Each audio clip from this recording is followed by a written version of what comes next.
How difficult is it doing videos almost every day, like you said? And a lot of them, especially when you started, it is you on your own. You've been, I imagine the camaraderie, the teamwork that involves in police force is you're always with a bunch of people who are all fighting for the same common goal. And they must be very rewarding in that job as well. To then go into a room where you're on your own every day, is that mentally quite challenging? I think it is, but I've always been, I always remember one of my mates from school, he just couldn't be on his own. Like, every night he's like, we're going down the park, or can I come round and play this, that and the other? And it was like the opposite of me, really, because I was like, if it was raining outside, I'd be thinking, oh God, I haven't got to go out and play with my mates. I can just get the Sputu out in my room, really? Put a bit of music. I've always been quite happy to whack Championship Manager on and play for hours, or, bit of Sputu, or watch a film. Even now, I'm quite happy with my own space. And I suppose that feeds into being able to do a watch along for a few hours. But I think it also I think creatives are like it. I think a lot of creatives are like it, because I think that you sort of live in your own head a lot. And I always was talking to myself. I don't think that's usual. So, and I am still talking to myself, because although there's tens of thousands of people watching, it's still that camera. I don't see them. It was nice to do some live shows this year just to actually see real people. Yeah, that's a really good point, because you're not actually seeing anyone in that moment. Even though 90,000 are watching, you're literally on your own. Yeah, so I'm quite comfortable with it. It's probably a little bit odd. I don't know. But, living room football when no one's in the house. I'd still do it now if I could. Yeah. I've got a pool table in the back garden. I'll go and play. People go, how do you play pool on your own? I'm like, well, it's not. It's Hendry against O'Sullivan. It's just in my head. Wow. I'm just playing the game. You're doing the commentaries, you're going. Yeah. I'll do it even after the game. I'll try and do a Stephen Hendry impression and go, that's a great player, Go on, give us one. I can't do it. That's it. Great player. Where's he from? Yeah, that's not bad. And do you have does Mark Goldbridge have a favourite Mark Goldbridge reacts or favourite meme? There's so many that have done the rounds.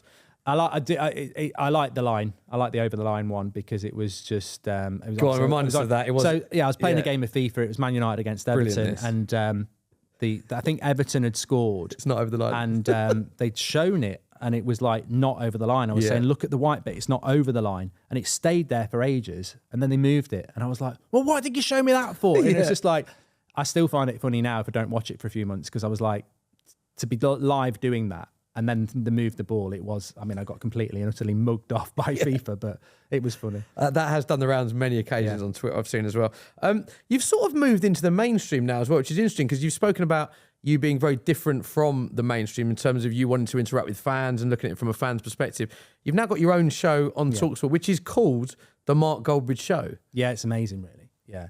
And I've got to say that it's completely down to the guy at TalkSport at the time who had the foresight to do it. I mean, he's not there anymore. He left last year, but he got us in for a chat, and he was like, "Look, I think there's something that can happen here between because TalkSport would be considered mainstream, and obviously we'd be YouTube." And it was like, I really think that we're constantly just getting ex-players, and we've got the same sort of presenters, and I think there's something that we can do.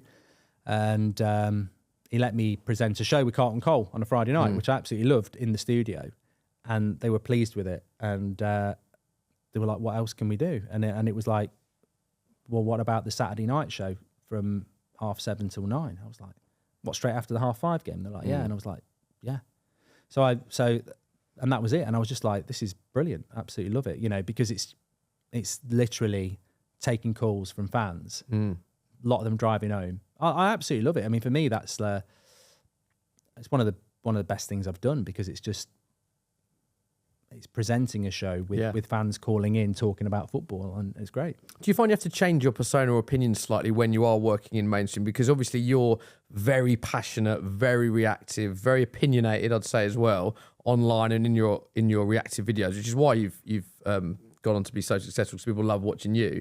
But then when you're working for someone else, do you have to change slightly at all? Oh yeah, 100%. What are the differences? Give us some examples. Well, it's respect, I suppose. It goes back to that, isn't it? It's not my platform. If I sit there on That's Football or United stand, and I want to go in on a refereeing decision or the PGMOL or whatever, then I can do it safe in the knowledge that if it backfires, then it's going to be on me, and I take that responsibility. But if I'm on Sky or TalkSport, then that effectively you're doing a job for somebody else, and they built their reputation up, and it's not my place to start swearing or doing something that I know is probably going to cause issues.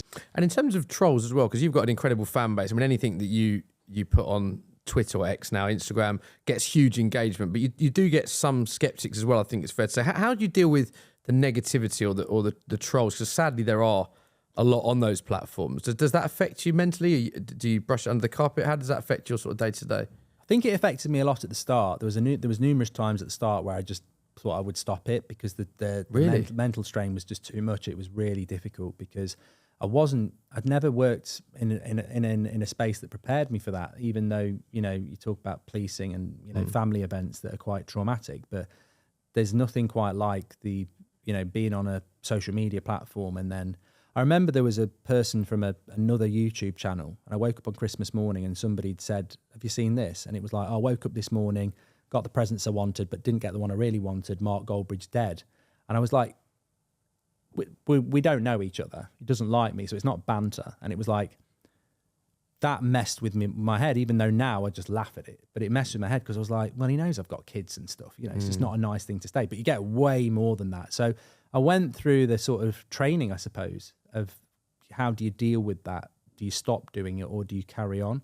And it's probably a lot worse now, but I don't take any notice of it. Like every now and again, people will say, have you seen this? Have you seen that? But I'm like, ultimately in life, I suppose my past helped because there are people in life who do horrible things.